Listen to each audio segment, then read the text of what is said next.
الحمد لله رب العالمين والعاقبة للمتقين ولا عدوان إلا على الظالمين وعلى آله وأصحابه وذرياته أجمعين. أما بعد فأعوذ بالله من الشيطان الرجيم. بسم الله الرحمن الرحيم. قال الله تعالى في القرآن الكريم: رسلا مبشرين ومنذرين لئلا يكون للناس على الله حجة بعد الرسل وكان الله عزيزا حكيما. وقال الله عز وجل: هو الذي أرسل رسوله بالهدى ودين الحق ليظهره على الدين كله. صدق الله العظيم. رب اشرح لي صدري ويسر لي أمري واحلل عقدة من لساني يفقهوا قولي. آمین یا رب العالمین. بزرگان محترم، السلام علیکم ورحمۃ اللہ وبرکاتہ.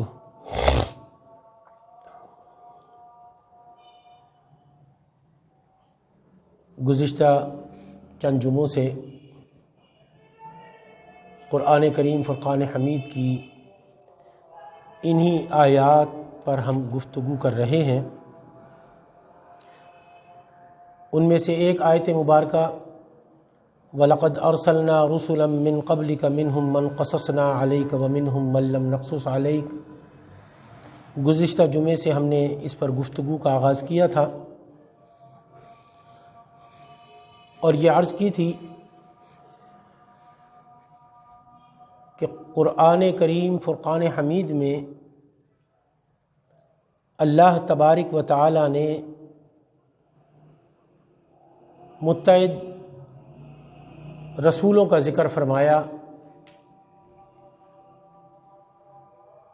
اس میں سورۃ الاعراف، سورہ یونس، سورہ ہود، پھر سورۃ الشورى اور پھر سورۃ المؤمنون اور بھی صورتوں میں ان انبیاء علیہم الصلاۃ والسلام کا اللہ تبارک و تعالی نے ذرا تفصیل کے ساتھ ذکر فرمایا ہے. چونکہ ہماری گفتگو جو ہے ان آیات کی نسبت سے تاریخ نبوت پر ہے اور اسی پر ہم اپنی گفتگو مرکوز رکھیں گے. چونکہ رجب المرجب شروع ہو چکا ہے، رجب کا محترم مہینہ شروع ہو چکا ہے.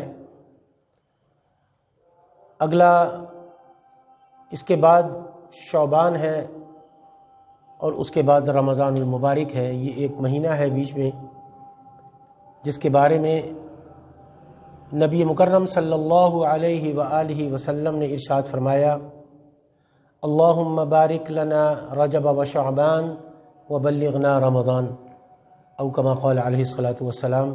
نبی مکرم صلی اللہ علیہ وآلہ وسلم ان دو مہینوں میں رمضان المبارک کی بڑی تیاری فرمایا کرتے تھے. بڑے جوش و خروش کے ساتھ نبی مکرم صلی اللہ علیہ وآلہ وسلم اور صحابہ اکرام رضوان اللہ علیہم اجمعین بڑے جوش و خروش کے ساتھ رمضان المبارک کے استقبال کے لیے، جیسے کسی دولہے کا استقبال کیا جاتا ہے، اس طریقے سے رمضان المبارک کے استقبال کے لیے نبی مکرم صلی اللہ علیہ وآلہ وسلم اور صحابہ اکرام رضوان اللہ علیہم اجمعین جوش و خروش سے تیاری فرمایا کرتے تھے. چونکہ یہ ضمناً بات آ گئی، رجب کا مہینہ چونکہ شروع ہو چکا ہے. گزشتہ جمعے میں نے یہ عرض کیا تھا کہ جن انبیاء کا اللہ تبارک و تعالی نے تفصیل کے ساتھ قرآن کریم فرقان حمید میں ذکر فرمایا، ان میں حضرت نوح علیہ الصلاۃ والسلام ہیں، حضرت ہود علیہ الصلاۃ والسلام ہیں، حضرت صالح ہیں، حضرت لوط ہیں، حضرت شعیب اور حضرت موسیٰ علیہ الصلاۃ والسلام. ان کا ذرا قدر تفصیل کے ساتھ اللہ تبارک و تعالی نے ان انبیاء علیہم الصلاۃ والسلام کا ذکر فرمایا. اور یہ بھی عرض کیا تھا کہ اگر ہم غور کیا کریں تو ان میں ان انبیاء علیہم الصلاۃ والسلام میں بڑی عجیب تقسیم نظر آتی ہے کہ 3 رسول حضرت ابراہیم علیہ الصلاۃ والسلام کے زمانہ ماقبل، حضرت ابراہیم علیہ الصلاۃ والسلام کے اس دنیا میں آنے سے پہلے کے ہیں، یعنی حضرت ابراہیم علیہ الصلاۃ والسلام کے آنے سے پہلے یہ 3 رسول اس دنیا میں تشریف لائے۔ اگرچہ حضرت لوط علیہ الصلاۃ والسلام حضرت ابراہیم علیہ الصلاۃ والسلام کے بھتیجے ہیں اور ہم عصر ہیں، برابر کے زمانے کے ہیں، لیکن چونکہ ان کے بھتیجے ہیں اور ان سے چھوٹے ہیں، لہٰذا اس تقسیم میں ان کو حضرت ابراہیم علیہ الصلاۃ والسلام کے بعد شمار کیا جائے گا۔ لہٰذا اس تقسیم میں حضرت ابراہیم علیہ الصلاۃ والسلام کی شخصیت ایک مرکزی شخصیت کی حیثیت سے ہمارے سامنے آتی ہے۔ ان کی 3 نسبتیں ہیں اور بہت بلند نسبتیں ہیں۔ ایک جانب وہ خلیل اللہ ہیں، اللہ کے دوست ہیں، اور دوسری جانب وہ ابو الانبیاء ہیں، انبیاء کے جد ہیں، اور ان کی نسل سے سینکڑوں انبیاء اور رسل اٹھے، یہاں تک کہ حضور سرور کونین صلی اللہ علیہ وآلہ وسلم بھی حضرت ابراہیم علیہ الصلاۃ والسلام کی نسل سے ہیں۔ پھر قرآن کریم فرقان حمید نے حضرت ابراہیم علیہ الصلاۃ والسلام کو امام الناس کا منصب بھی عطا فرمایا، جیسا کہ قرآن کریم فرقان حمید میں اللہ تبارک و تعالی نے ارشاد فرمایا کہ وَإِذِ ابْتَلَىٰ إِبْرَاهِيمَ رَبُّهُ بِكَلِمَاتٍ فَأَتَمَّهُنَّ قَالَ إِنِّي جَاعِلُكَ لِلنَّاسِ إِمَامًا، اور جس وقت آزمایا ابراہیم کو اس کے رب نے کئی آزمائشوں میں، کئی امتحانوں میں پورا کیا ان کو ابراہیم علیہ الصلاۃ والسلام نے، تو اللہ نے فرمایا اے ابراہیم تحقیق میں نے تجھ کو لوگوں کا امام بنایا، قال انی جاعلک للناس اماما۔ لہٰذا حضرت ابراہیم علیہ الصلاۃ والسلام خلیل اللہ ہیں، ابو الانبیاء ہیں اور امام الناس ہیں۔ یہ تینوں نسبتیں نہایت بلند ہیں اور نہایت عظیم ہیں، اور واقعہ یہ ہے کہ ایسا محسوس ہوتا ہے کہ مرتبہ نبوت کے اعتبار سے حضرت ابراہیم علیہ الصلاۃ والسلام بہت بلند مقام پر فائز ہیں۔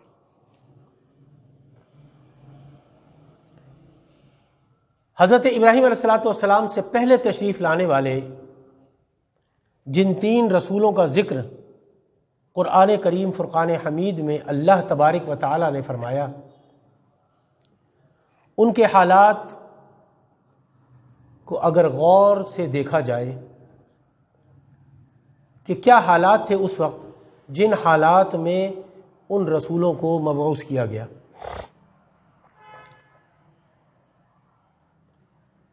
ان کا صرف جو ہے یہ دیکھیں کہ قرآن کریم فرقان حمید سے ان کا صرف ایک ہی جرم ملتا ہے، ان قوموں کی ایک ہی گمراہی اور ایک ہی جرم ہے جس کی انہوں نے نکیر کی، جس پر ان انبیاء نے، ان رسولوں نے ان کو ٹوکا۔ ایک ہی جرم تھا، وہ جرم تھا شرک کا جرم تھا۔ اس کے علاوہ کوئی تمدنی یا سماجی یا کسی اور طرح کی بے راہ روی کا کہیں ذکر نہیں ملتا کہ ان قوموں میں کوئی اور یعنی بے راہ روی یا کوئی ایسی بیماری ہو۔ معلوم ہوتا ہے کہ قوم نوح، قوم ہود اور قوم صالح کے زمانے تک ابھی انسانی تمدن اپنے ابتدائی مراحل طے کر رہا تھا،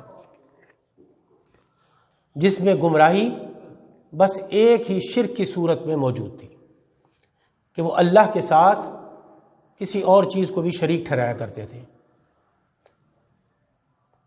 جیسا کہ گزشتہ جمعہ میں نے عرض کیا کہ بتوں کو پوج لیا، بت بنا لیے.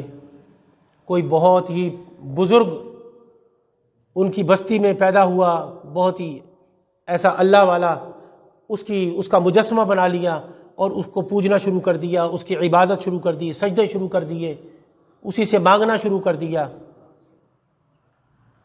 یا کوئی ایسی چیز دیکھ لی، کوئی درخت دیکھ لیا، کوئی پانی کو دیکھ لیا، اپنے آپ ہی انہوں نے جو ہے اس کو معبود بنا لیا، اللہ کے ساتھ شریک ٹھہرا لیے. یہی وجہ ہے کہ حضرت نوح علیہ الصلوۃ والسلام، حضرت ہود اور حضرت صالح علیہ الصلوۃ والسلام، ان کی ایک ہی دعوت تھی اور ایک ہی دعوت کا نقطہ ہمیں نظر آتا ہے کہ یا قوم اعبدوا اللہ ما لکم من الہ غیرہ.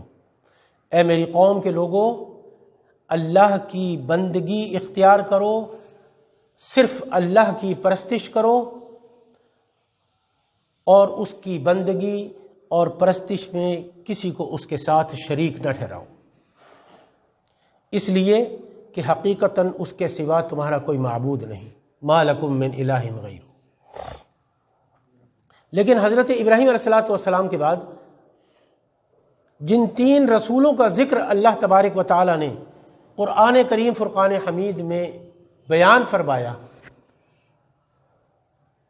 اس میں ہمیں نظر آتا ہے کہ تمدنی اور تہذیبی اعتبار سے انسان کی حیات اجتماعی کے مختلف گوشوں میں گمراہی کی اور صورتیں پیدا ہو گئیں.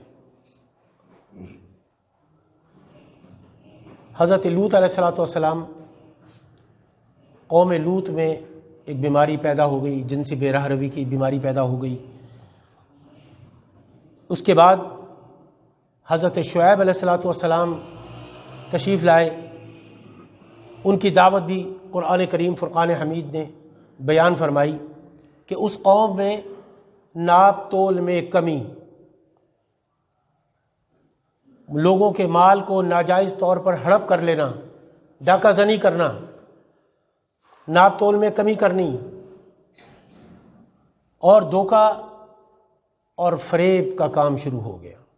یہ معاملات شروع ہو گئے. چنانچہ حضرت شعیب علیہ الصلوۃ والسلام کی دعوت قرآن کریم فرقان حمید میں اللہ تبارک و تعالی نے بیان فرمائی، تو اس میں نہایت نمایاں پہلو یہ ہے کہ لوگوں، ایک اللہ کی بندگی اور اس کی پرستش کرو اور لوگوں کے اموال پر ڈاکہ زنی مت کرو، ناپ تول میں کمی مت کرو، ان کے حقوق نہ مارو. وَيَا قَوْمِ أَوْفُوا الْمِكْيَالَ وَالْمِيزَانَ بِالْقِسْطِ وَلَا تَبْخَسُوا النَّاسَ أَشْيَاءَهُمْ. اور میری قوم کے لوگوں، پورا کرو ماپ کو اور تول کو انصاف کے ساتھ، اور کم نہ کرو لوگوں کی چیزوں میں. اس سے بڑھ کر ہم دیکھتے ہیں، جہاں پر ہم نے گزشتہ جمعے اپنی گفتگو کا اختتام کیا تھا، کہ حضرت موسیٰ علیہ الصلوۃ والسلام کو بھیجا جا رہا ہے آل فرعون کی طرف. یا ہم دیکھتے ہیں کہ ایک قوم دوسری قوم پر اس طرح مسلط ہو گئی کہ اس ایک قوم نے دوسری قوم کو بالفعل اپنا غلام بنا لیا. آل فرعون نے بنی اسرائیل کو اپنا غلام بنا لیا بالفعل. یہاں حضرت موسیٰ علیہ الصلوۃ والسلام سامنے آتے ہیں اور اس ظلم کے خلاف آواز بلند کرتے ہیں، ان ارسل معنا بنی اسرائیل. وہ فرعون کو اس کے دربار میں جاتے ہیں اور اس کو کہتے ہیں کہ اس قوم کو جسے تم نے غلام بنا کر رکھا ہوا ہے، اپنے ظلم اور جبر کے شکنجے میں کسا ہوا ہے، اسے ہمارے ساتھ جانے کی اجازت دے دو. ان ارسل معنا بنی اسرائیل، اس بنی اسرائیل کو ہمارے ساتھ جانے کی اجازت دے دو. یہ 3 رسول جو حضرت ابراہیم علیہ الصلوۃ والسلام کے بعد، جن کو اللہ تبارک و تعالی نے اس دنیا میں مبعوث فرمایا، دنیا میں خاص طور پر دنیا کے اس خطے میں مبعوث ہوئے، تشریف لائے، جو کہ عرب کے آس پاس تھے، ان علاقوں میں اللہ تبارک و تعالیٰ نے ان رسولوں کو مبعوث فرمایا جو عرب کے آس پاس تھے یا عرب علاقے تھے، جس کی تاریخ سے اہل عرب واقف تھے، جن میں نبی مکرم صلی اللہ علیہ وآلہ وسلم کی بعثت ہو رہی تھی۔ ان کے حالات میں گویا کہ انسانی اجتماعیت جس پہلو سے فساد کا شکار ہو سکتا تھا اس کی نشاندہی کر دی گئی۔ اس کے بعد ایک امت کی تاریخ شروع ہوتی ہے حضرت موسیٰ علیہ الصلوۃ والسلام سے۔ بنی اسرائیل کی حیثیت سے ایک امت کی تاریخ شروع ہو جاتی ہے۔ ایک امت مسلمہ ہے جو کتاب الہی کی حامل، شریعت خداوندی کی امین تھی، بنی اسرائیل، جس نے اللہ کے ساتھ ایک عہد و میثاق کیا تھا۔ قرآن کریم فرقان حمید میں اللہ تبارک و تعالیٰ نے اس عہد کا اور اس میثاق کا بھی ذکر فرمایا۔ وَإِذَا أَخَذْنَا مِيثَاقَ بَنِي إِسْرَائِيلَ لَا تَعْبُدُونَ إِلَّا اللَّهَ وَبِالْوَالِدَيْنِ إِحْسَانًا وَذِي الْقُرْبَى وَالْيَتَامَى وَالْمَسَاكِينِ وَقُولُوا لِلنَّاسِ حُسْنًا وَأَقِيمُوا الصَّلَاةَ وَآتُوا الزَّكَاةَ۔ طویل اللہ تبارک و تعالیٰ نے، انہوں نے ایک عہد اور ایک میثاق کیا تھا اس امت نے، یعنی بنی اسرائیل نے۔ اس کی تاریخ قرآن کریم فرقان حمید میں بڑی وضاحت کے ساتھ اللہ تبارک و تعالیٰ بیان کرتا ہے۔ بنی اسرائیل کی تاریخ کو بڑی وضاحت کے ساتھ اللہ تبارک و تعالیٰ نے بیان فرمایا۔ حضرت موسیٰ علیہ الصلوۃ والسلام کے بعد بنی اسرائیل میں اگر آپ تاریخ اٹھا کر دیکھیں، پے در پے انبیاء علیہ الصلوۃ والسلام آتے رہے، ایک کے بعد دوسرا، ایک کے بعد دوسرا، پے در پے۔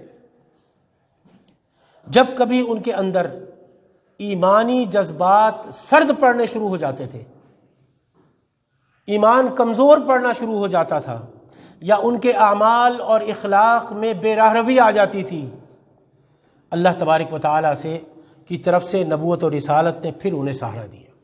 بار بار اللہ تبارک و تعالیٰ بنی اسرائیل کو سہارا دیتا رہا، ایک کے بعد ایک نبی آتا رہا۔ اس سلسلے میں انبیاء بنی اسرائیل کے خاتم، جہاں پر اختتام ہو رہا ہے بنی اسرائیل کا، اس کے خاتم ہیں حضرت عیسیٰ علیہ الصلوۃ والسلام، انبیاء بنی اسرائیل کے۔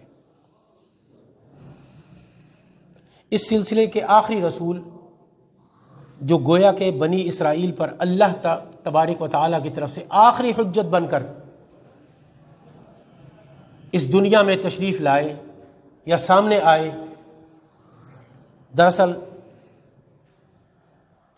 اس کے بعد 600 سال کا زمانہ ہے۔ 600 سال کا عرصہ فطرت اولیٰ کہلاتا ہے، جو تمہید ہے دراصل ختم نبوت کی اور اتمام رسالت کی، یعنی حضرت عیسیٰ علیہ الصلوۃ والسلام سے لے کر نبی مکرم صلی اللہ علیہ وآلہ وسلم کے آغاز نبوت تک یہ 600 سال کا عرصہ بنتا ہے۔ ان 600 سالوں میں کوئی نبی اور رسول نہیں آیا، اس کو فطرت اولیٰ کا زمانہ کہا جاتا ہے۔ یہ 600 سال تاریخ انسانی میں اس اعتبار سے گویا کہ پہلی مرتبہ یہ ایک وقفہ ہے کہ جس میں پورے کرۂ ارض پر، پوری کائنات پر کوئی نبی اور رسول نہیں تھا۔ حضرت عیسیٰ علیہ الصلوۃ والسلام کے بعد اب نبوت محمدی صلی اللہ علیہ وآلہ وسلم کا خورشید ہدایت طلوع ہو رہا ہے، جن پر نبوت ختم اور رسالت کی تکمیل ہوئی صلی اللہ علیہ وآلہ وسلم۔ اس فطرت اولیٰ کا عرصہ جو ہے وہ لگ بھگ 571 برس ہے، اس لیے کہ حضور سرور کونین صلی اللہ علیہ وآلہ وسلم کی ولادت باسعادت سن عیسوی کے حساب سے اگر ہم دیکھیں، سن عیسوی کے حساب سے 571 عیسوی میں ہوئی، اور آپ صلی اللہ علیہ وآلہ وسلم پر آغاز وحی 610 میں ہوا۔ اس طرح یہ 600 سال ہیں جن کے دوران یہ فطرت اولا ہمیں نظر آتی ہے کہ جہاں پر پوری کائنات میں، پورے کرۂ ارض پر کوئی نبی اور رسول نہیں تھا، جو تمہید ہے مستقل فطرت کی، کہ جس میں نبی مکرم صلی اللہ علیہ وآلہ وسلم پر نبوت و رسالت کا خاتمہ ہو گیا۔ یہاں یہ بات جان لینی چاہیے کہ حضور سرور کونین صلی اللہ علیہ وآلہ وسلم پر نبوت صرف ختم ہی نہیں ہوئی بلکہ مکمل بھی ہوئی، یہ بات یاد رکھیں۔ اور واقعہ یہ ہے کہ ختم نبوت پر تو ہمارے ہاں کافی زور ہے، بڑا زور و شور سے ختم نبوت پر ہم تقاریر بھی کر لیتے ہیں اور قانون بھی بنا دیا ہم نے۔ یہ اپنی جگہ ایک واقعہ ہے، حقیقت، اور یہ حقیقت ہے، اس کی ایک قانونی اہمیت بھی ہے جس کی وجہ سے یہ مسئلہ زیادہ نمایاں ہوا۔ لیکن اگر غور کیا جائے کہ حضور صلی اللہ علیہ وآلہ وسلم کی فضیلت کی بنیاد ختم نبوت نہیں بلکہ تکمیل نبوت و رسالت ہے، مکمل ہو گئی نبوت و رسالت، مکمل ہو گئی نبی مکرم صلی اللہ علیہ وآلہ وسلم پر، جیسا کہ سورۃ المائدہ میں اللہ تبارک و تعالی نے ارشاد فرمایا، الیوم اکملت لکم دینکم واتممت علیکم نعمتی ورضیت لکم الاسلام دینا۔ آج میں نے تمہارے دین کو تمہارے لیے مکمل کر دیا، اب اس کے بعد اس میں کوئی کاٹ چھانٹ نہیں کر سکتا، نہ کوئی کمی کر سکے گا نہ کوئی زیادتی کر سکے گا۔ اب کسی نبی اور رسول کی ضرورت نہیں ہے، کسی کی ضرورت نہیں، مکمل کر دیا دین۔ الیوم اکملت لکم دینکم واتممت علیکم نعمتی، ہم نے تمہارے اوپر تمہارے دین کو مکمل کر دیا اور اپنی نعمت تم پر تمام کر دی ہے۔ واتممت علیکم نعمتی، نعمت بھی تمام کر دی اور نبوت بھی تمام کر دی، دین بھی مکمل کر دیا، رسالت بھی مکمل کر دی، اختتام ہو گیا نبوت کا، رسالت کا، نعمت کا اور دین کا بھی، صلی اللہ علیہ وآلہ وسلم۔ اور آگے ارشاد فرمایا اللہ تبارک و تعالی نے، وَرَضِيتُ لَكُمُ الْإِسْلَامَ دِينًا، اور تمہارے لیے اسلام کو بطور دین پسند کیا ہے۔ سبحان اللہ، یعنی اللہ تبارک و تعالی نے یہ مہر لگا دی، مکمل کر دیا اس دین متین کو، نبوت کو بھی مکمل کر دیا، رسالت کو بھی مکمل کر دیا، دین کو بھی مکمل کر دیا، اور اس کو کہہ دیا وَرَضِيتُ لَكُمُ الْإِسْلَامَ دِينًا، پسند کر لیا یہ دین متین تمہارے لیے، یہ دین ہدایت تمہارے لیے، وَرَضِيتُ لَكُمُ الْإِسْلَامَ دِينًا۔ اس پر بجا طور پر آپ یہ دیکھیں کہ تاریخ میں آتا ہے کہ یہودیوں نے بصد حسرت، جب یہ آیت مبارکہ نازل ہوئی، حسرت کے ساتھ مسلمانوں سے کہا تھا کہ مسلمانوں، اللہ نے اپنی نعمت تم پر تمام کر دی ہے اور تمہارے لیے دین اسلام کو بطور دین پسند کر لیا ہے۔ وہ کہتے ہیں کہ اگر یہ عظیم آیت، یہ آیت مبارکہ الیوم اکملت لکم دینکم واتممت علیکم نعمتی ورضیت لکم الاسلام دینا، یہودیوں نے مسلمانوں کو کہا، صحابہ اکرام رضوان اللہ علیہم اجمعین کو کہا کہ جب یہ آیت مبارکہ نبی مکرم صلی اللہ علیہ وآلہ وسلم کے قلب اطہر پر نازل ہوئی، بصد حسرت یہ کہا کہ اے مسلمانوں، یہ عظیم آیت جو تمہیں اللہ نے عطا فرمائی ہے، اگر ہم پر نازل ہوئی ہوتی تو ہم یہ جس دن نازل ہوئی ہم اس دن کو یوم عید بنا لیتے، عید کا دن اس کو ڈکلیئر کر دیتے، یوم عید اس کو ڈکلیئر کر دیتے ہم۔ یہ وہ مقام ہے جہاں نبی مکرم صلی اللہ علیہ وآلہ وسلم رسول کامل کی حیثیت سے سامنے آتے ہیں۔ کامل رسول، اللہ نے ہر چیز ہم پر مکمل کر دی، کامل کر دی، رسول دیا کامل اور مکمل، شریعت دی کامل اور مکمل، دین دیا وہ بھی کامل اور مکمل، ہر چیز اللہ تبارک و تعالی نے